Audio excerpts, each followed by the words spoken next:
Hare Krishna, muy buenos días. Nama Om Vishnupadaya Krishna Prestaya Bhutale Srimate Bhaktivedanta Swaminiti Namine. Namaste Saraswate Deve Gaura Bani Pracharine Nribhisesa Sunyabadi Pashatya Deshatarine. Shayatri Krishna Chaitanya Prabhu Nityananda Tri Abdvaita Gadavdara Kesrivasadi Gaura Bhaktavrinda. Hare Krishna, Krishna Krishna, Hare Hare, Hare Rama, Rama Rama, Hare Hare. Hare Krishna, reiterados, vamos a continuar con las lecturas y propuestas de reflexiones sobre algunos de los textos del siempre radiante y magnífico Srimad Bhagavatam, porque siempre radiante y magnífica es toda narración que de forma autorizada y veraz, auténtica y sin distorsiones aborda temáticas referentes al Señor absoluto. Estamos iniciando el capítulo número 9 disculpen, del segundo canto del Srimad Bhagavatam, y el primer texto dice así: Srila Sukadeva Goswami dijo: oh rey, a menos que uno se vea influido por la energía de la suprema personalidad de Dios, no tiene sentido la relación que hay entre el alma pura, que se encuentra en estado de conciencia pura, y el cuerpo material.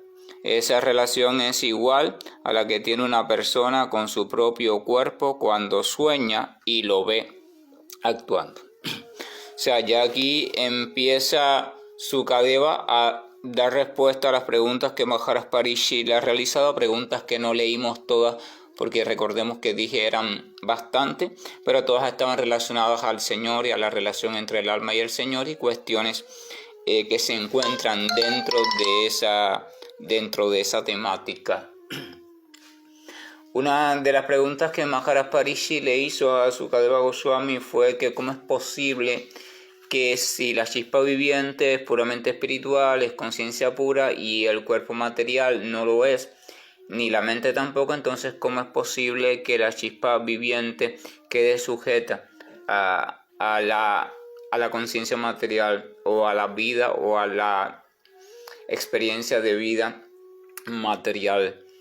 Porque parece ilógico, o sea, no tiene sentido. Entonces en este texto Sukadeva Goswami comienza a responder, dice que a menos que uno se vea influido por la energía de la suprema personalidad de Dios, no tiene sentido la relación que hay entre el alma pura y el cuerpo material, y entonces habla que es una relación semejante a la que tiene una persona con su propio cuerpo cuando sueña y lo ve actuando. O sea, muchas veces en nuestros sueños nos vemos a nosotros mismos realizando algo que en verdad no estamos realizando desde el punto de vista físico objetivo, porque nuestro cuerpo en ese momento está en la cama y sin embargo en el sueño está realizando cualquier otra actividad. Entonces toma ese ejemplo como comparación y explica que a menos que de alguna forma el Señor esté influyendo en el asunto, entonces no tiene lógica el hecho de que esa chispa viviente espiritual se pueda estar relacionando con un cuerpo material. Vamos a compartir el comentario que Srila Prabhupada, el fundador de la Sociedad Internacional para la Conciencia de Krishna, o conocido como los Hare Krishna en el mundo, hace en su traducción del Srimad Bhagavatam a este texto. Voy a leer el comentario. La pregunta de Maharaj Parishi acerca de cómo la entidad viviente comenzó su experiencia de vida material, a pesar de que la chispa viviente se encuentra aparte del cuerpo, o sea, es diferente del cuerpo y de la mente material. Esta pregunta es respondida de modo perfecto.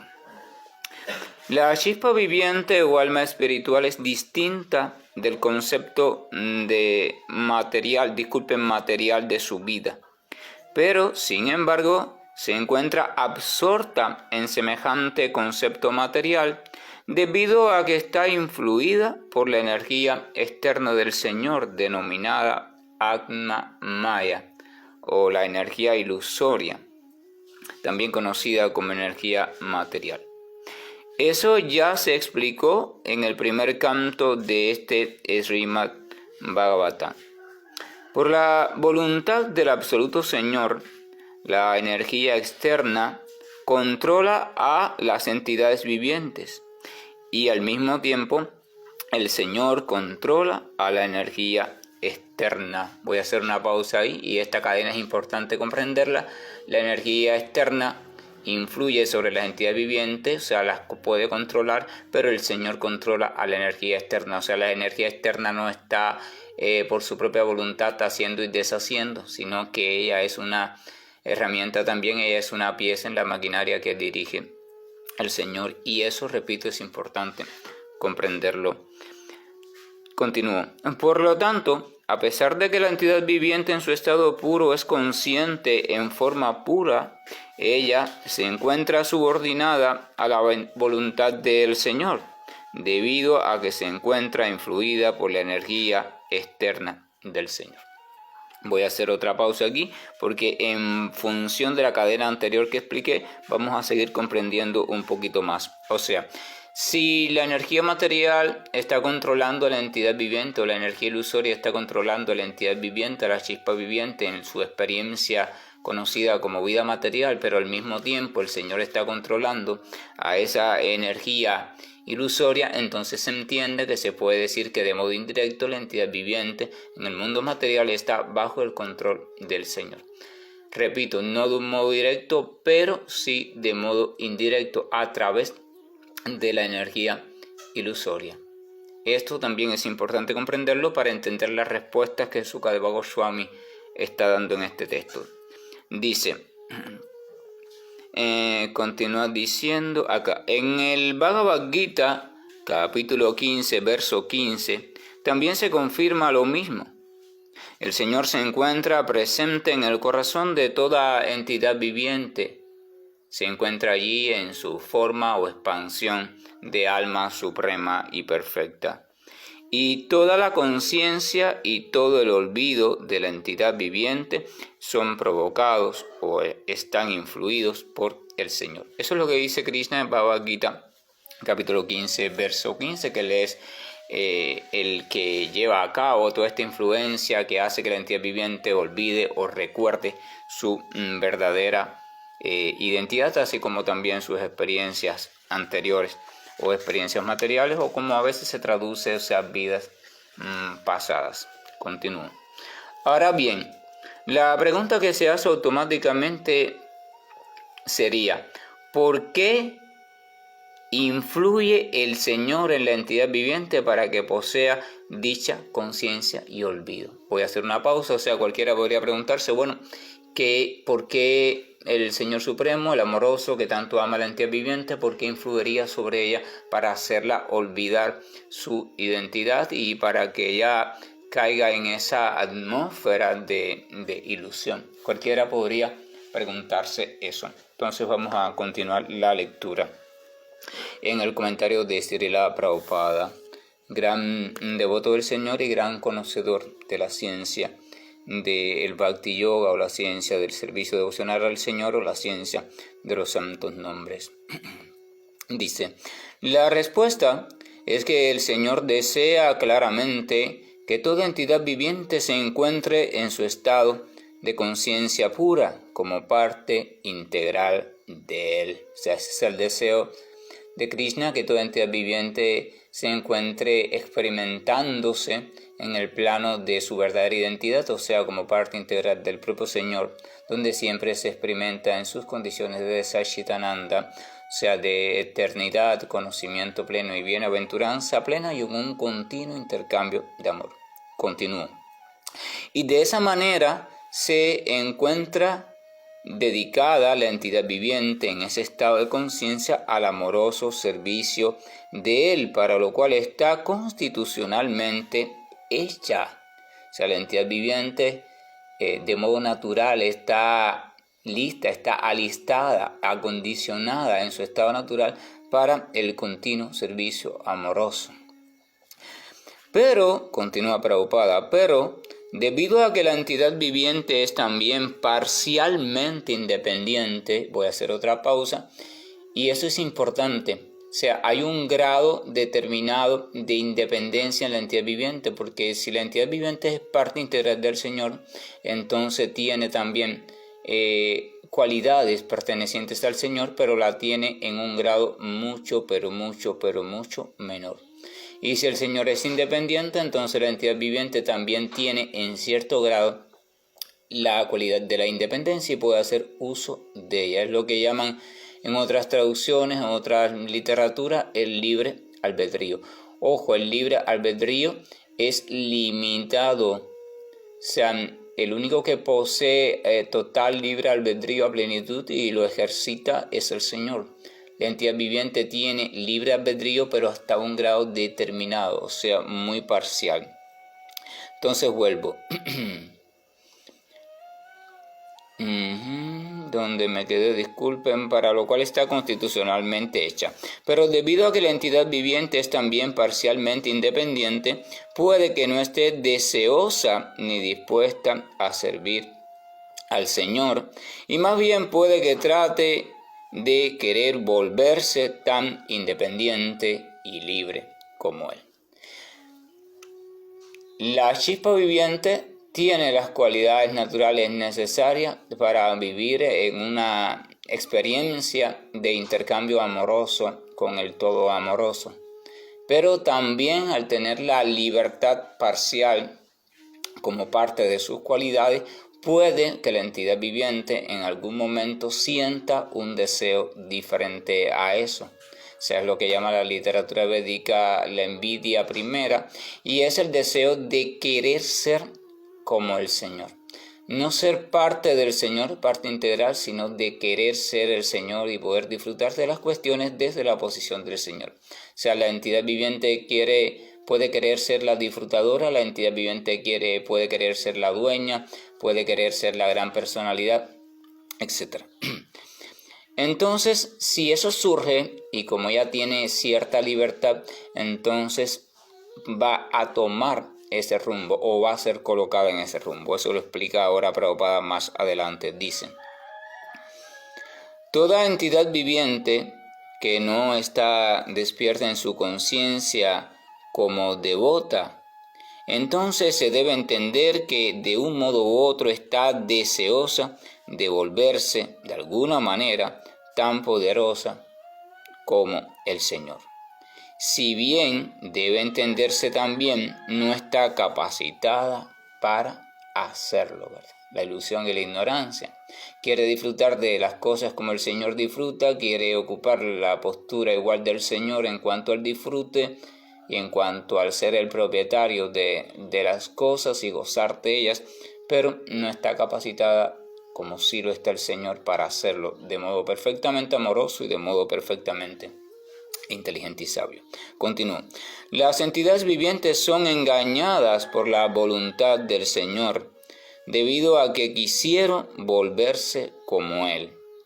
Así como una persona piensa en volverse rey sin poseer las cualidades necesarias para ello, asimismo cuando la entidad viviente desea volverse el propio Señor o como el propio Señor, entonces ella es puesta en una condición en la que sueña que es un rey. O sea, una persona vive envidiosa de un rey, sueña con ser en algún momento rey o gozar de los disfrutes que tiene el rey. Ella no le interesa ser su sirvienta, ella quiere ser el rey. Entonces puede ser que cuando ella duerme comience a soñar que es rey y entonces pueda vivir todo su sueño de reinado a su manera y a su modo. O sea, ese también se pone como ejemplo, pero para lo pone como ejemplo para que entendamos de qué va el asunto. La entidad viviente está capacitada para vivir en una continua experiencia de intercambio amoroso desde la posición consciente de parte integral del amoroso y del todo amoroso. O sea, es servidumbre amorosa. Esta servidumbre no es esclavitud, no es servidumbre por temor o por deseo de obtener ganancia, sino que es el estado natural, la actitud natural de cuando se ama completamente y desde la pureza de pleno corazón. Pero simplemente puede, por un motivo u otro, también sentir un deseo diferente. O sea, el deseo de ser como el Señor. Y en ese caso, entonces el Señor, que siempre está complaciendo a la entidad viviente, permite que su energía externa o energía ilusoria introduzca a la entidad viviente en tal situación, en tal circunstancia, que la entidad viviente pueda comenzar a construir de modo no consciente, comenzar a construir su propio mundo, su propia experiencia, su propia vida, y eso es lo que conocemos como la existencia material. Entonces, se puede entender que esto continúa Prabhupada, se puede entender que el primer deseo descarriado y no saludable de la entidad viviente consiste en querer ser como el Señor. Y el deseo consecuente del Señor es que la entidad viviente olvide su verdadera vida, su verdadera naturaleza, y de ese modo pueda soñar con la tierra utópica en la que podrá volverse igual que él. El niño, por ejemplo, llora para que la madre le dé la luna, y la madre le da un espejo al niño que ya está llorando para complacerlo con el reflejo de la luna. Voy a hacer una pausa aquí, ¿verdad? Pone otro ejemplo Prabhupada, muy ilustrativo también. Puede ser que un niño esté llorando porque quiere que la madre le dé la luna llena que se ve, y la madre, por supuesto, no le puede dar la luna, pero piensa, si le doy un espejo, allí se refleja la luna, y el niño, en su ignorancia y en su ilusión, va a creer que es la luna y va a creer que ya la tiene, ¿verdad? Y así se calmará el llanto. Entonces, eso mismo lo utiliza Prabhupada como ejemplo para ilustrar lo que está diciendo entre la entidad viviente cuando está deseando ser o hacer o disfrutar de lo mismo que disfruta el Señor, o cuando está deseando ser ella, hacer ella el papel de Señor independiente. Dice, en forma similar, el hijo que está llorando, el hijo del Señor, en este caso la chispa viviente que está queriendo ser como Él, es entregado al reflejo, y el reflejo es conocido como la existencia material o el mundo material o la ilusión material, para que se enseñoree de él, o sea, para que haga lo que quiera en ese reflejo, en esa construcción, y lo haga a modo de el karmi. La palabra karmi significa aquella persona que vive atada al karma y que vive atada al disfrute material, o sea, está atada por ese tipo de ilusiones y vive correteando continuamente, luchando continuamente, agotándose continuamente por tratar de obtener algo de disfrute material.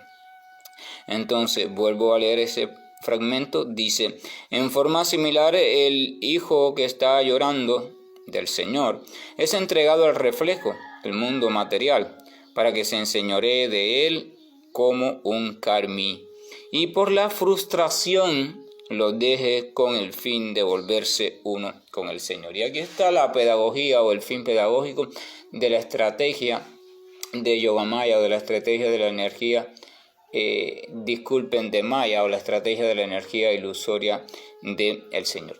La entidad viviente quiere disfrutar, entonces simplemente ahí entra en juego la energía ilusoria. El Señor permite que la entidad viviente entre en un estado tal de conciencia donde se sepa a sí misma constructora de su propia existencia y de su propia vida, y ahí empieza a construir y empieza a vivir su sueño de búsqueda de disfrute por diferentes vías, por diferentes modos. Pero sucede que en el mundo material ningún disfrute es perfecto, sino que todo disfrute lleva esfuerzo, a veces mucho esfuerzo, y trae frustración, y muchas veces la entidad viviente tiene la suerte a lo largo de la vida de llegar a la conclusión de que no es posible el verdadero disfrute en el mundo material, de que no es posible, simplemente trae más problemas y más problemas, y si acaso se encuentra algún tipo de supuesto disfrute, no dura para siempre y con frecuencia trae más problemas que verdadero disfrute. Entonces la pedagogía de Maya es que a base de golpes y trastazos y con un poco de lucidez, la entidad viviente pueda comprender eso y pueda comenzar a preguntarse, y entonces, ¿dónde es que se puede o cómo es que se puede obtener verdadero disfrute? Y empieza a indagar sobre la cuestión de la autorrealización, o la cuestión de cómo poder transitar hacia el estado de conciencia original, en el cual sí puede existir en continuo disfrute de un modo natural. Fíjense eso, o sea, no es un capricho, simplemente ya la entidad viviente cae en la energía ilusoria y ahí está ya perdida. No, es un recurso pedagógico que para la entidad viviente es el único que va a funcionar sin violar su libre albedrío. O sea, se cumple con su libre albedrío, se le permite hacer su deseo, pero se le permite de un modo que a la larga pueda ella comprender que no tiene sentido y entonces por sí misma, de modo también natural, vuelva su mirada hacia cómo salir de ese enredo. Continúa Prabhupada. Ambas etapas son solo ilusiones de ensueño. No es necesario averiguar la historia acerca de cuándo fue que la entidad viviente comenzó a desear eso. O sea, cuándo fue la primera vez que la entidad viviente deseó disfrutar por sí misma, esa no es la cuestión más importante, por tanto perder tiempo en eso no tiene mucho sentido. Sigue Prabhupada. Pero lo cierto es que tan pronto como lo deseó, fue puesta bajo el control de Atma Maya por la dirección del Señor. Y esto es un punto importante. La maquinaria de la entidad viviente está diseñada de tal modo que su potencia dadora de placer o dadora o cumplidora de sus deseos está siempre presta a cumplir el deseo. Cuando la entidad viviente tiene un deseo, el que sea, automáticamente la potencia dadora de placer se activa. Si ese deseo es de disfrute propio, se activa la potencia conocida como Maya, o sea, Maya se hace cargo de cumplir su deseo. Ahí viene la ilusión material.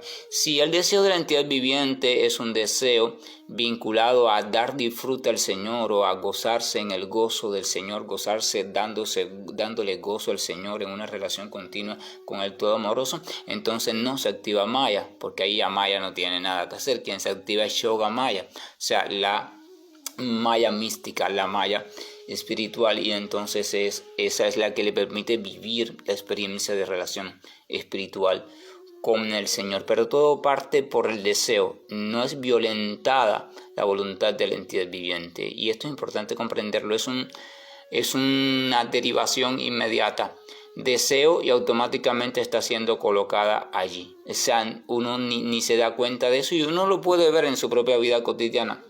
Uno puede ver a veces que se hace una pregunta a uno sin querer en su mente, o tiene un deseo en su mente y su mente automáticamente le comienza a construir una respuesta. O sea, porque ese es su trabajo, la potencia dadora de placer existe para eso, para complacer.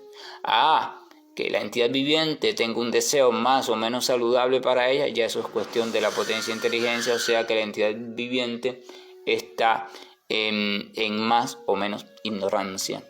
Pero la potencia de placer no deduce si el deseo es ignorante o no. Ella simplemente cumple con el deseo, porque no es potestad de ella discernir si el deseo es adecuado o no. Ya eso es potestad de la inteligencia, de la potencia de inteligencia, la cual tiene que ser despertada en la entidad viviente. Y mientras que se despierta, la entidad viviente tiene que guiarse o debe guiarse por otra inteligencia que ya esté más despierta, a lo que llaman maestro espiritual, guía espiritual, etcétera, etcétera, etcétera, siempre y cuando sea auténtico, sea verdadero y veraz, y por supuesto por las escrituras.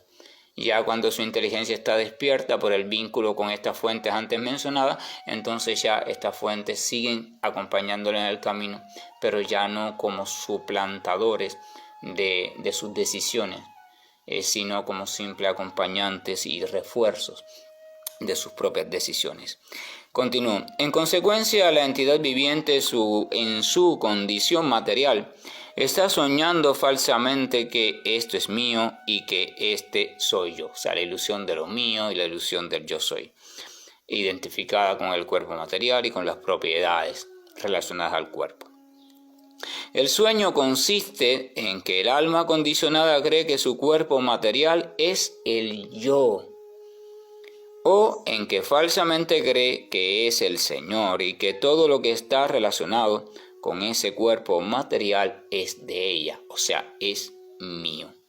Así pues, solo en sueños es que la errónea concepción del yo y mío persiste vida tras vida. Esto continúa vida tras vida en tanto la entidad viviente no esté consciente en forma pura de su identidad como parte integral subordinada del Señor. O sea, la cadena ilusoria, que lo que llaman encarnaciones, etcétera, etcétera, continúa hasta que la entidad viviente no despierte de nuevo a su estado de pura conciencia, estado natural, de pura conciencia, verdadera comprensión y verdadero sentirse como parte integral subordinada al Señor. Hasta tanto no suceda eso, va a estar atrapada en la rueda de nacimientos y muertes y vida tras vida que ella misma va complejizando. Termina Prabhupada diciendo, sin embargo, en su estado de conciencia pura no existe semejante sueño mal concebido. Y en ese estado de pura conciencia o conciencia de Krishna, la entidad viviente no olvida nunca, la entidad viviente no olvida que nunca va a poder ser el Señor y tampoco quiere serlo, sino que se recuerda a sí misma y es feliz en sí misma por el hecho de saberse como eternamente el servidor eterno del Señor. Y así vive y así existe con amor trascendental. Y así termina el comentario de Srila Prabhupada. No voy a añadir nada más para que se queden con este hecho. Que la gracia y el amor de nuestro amoroso Señor nos acompañe y nos permita ser también agradecidos con las grandes almas que nos ayudan a ilustrar un poco el entendimiento necesario sobre la espiritualidad y lo hacen desde su propia experiencia viva. Hare Krishna, buen día y estoy finalizando la grabación.